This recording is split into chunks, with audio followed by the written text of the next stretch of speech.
The Range Rover Sport's always been a little bit of a puzzle.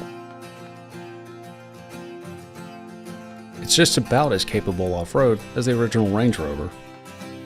It's shockingly quick though, and pretty athletic too. It's new this year, but has it become more Range Rover or more sport?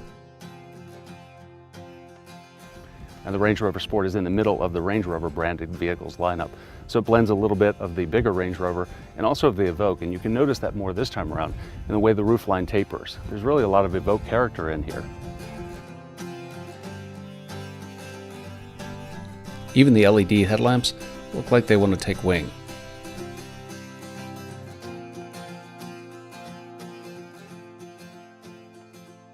Now, there are two drivetrains available with the 2014 Range Rover Sport. The version we've driven this morning is a V6 with supercharging, and it might sound familiar, we've talked about it before in the Jaguar F-Type. 340 horsepower in this version. And the other version we'll drive later on today, it's a 5-liter supercharged V8 with 510 horsepower. Both of them are mated to an 8-speed automatic transmission.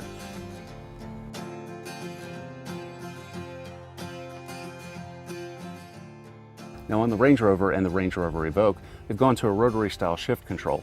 You'll notice here that the Range Rover Sport is back to a shift lever, and that's because they say it's a sporty type of SUV. You want some shift lever control, and in fact it's the same unit that's used in the F-Type sports car.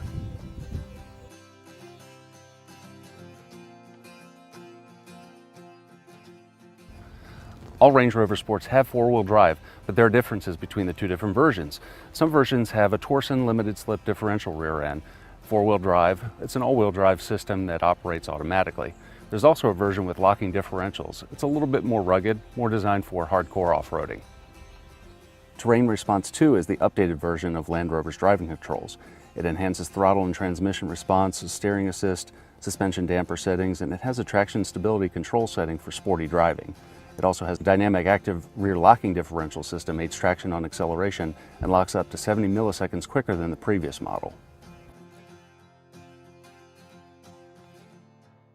There's only one way to put all this technology to the test, and that's to get a little bit dirty.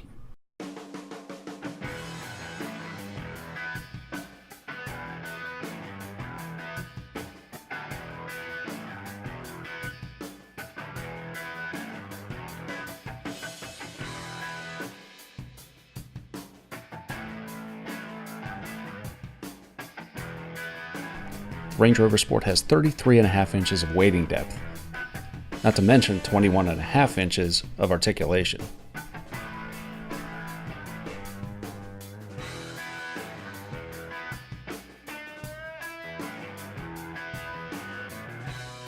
And yeah, you could say it has a nice departure angle.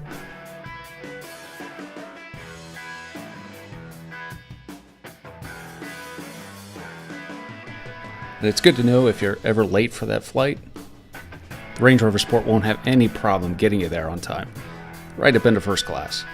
Hey, can we get a refill on this?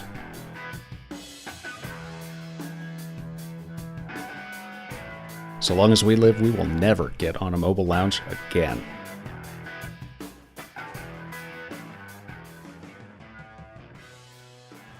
That's one way to make an arrival. We're here at the Cotswolds Airport, and we're going to show you a little bit about the sports side of the equation with the Range Rover Sport, a vehicle that with a V6 can go 0 to 60 in 6.9 seconds, and with a V8, 5.0 seconds. We're also going to take you for a 155-mile-an-hour top-end run.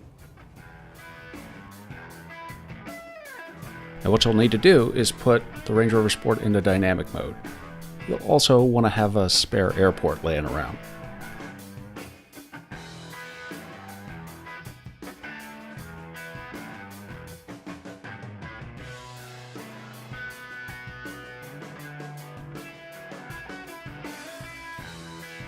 And for these kind of stops, you'll also want the optional Sport Brake package.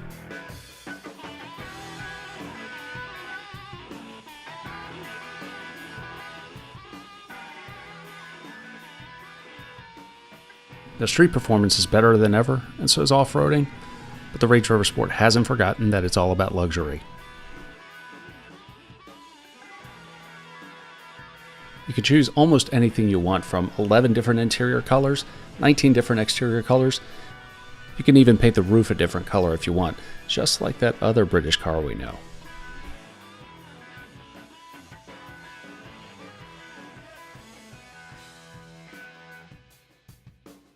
The Range Rover Sport even managed to bring us a sunny day in Wales.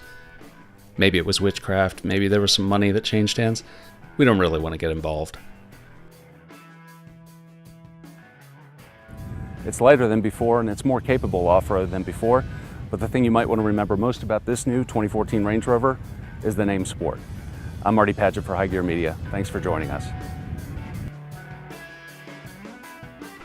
Don't forget to follow us on social media, on Twitter at Car Connection, Motor Authority, and Green Car Reports.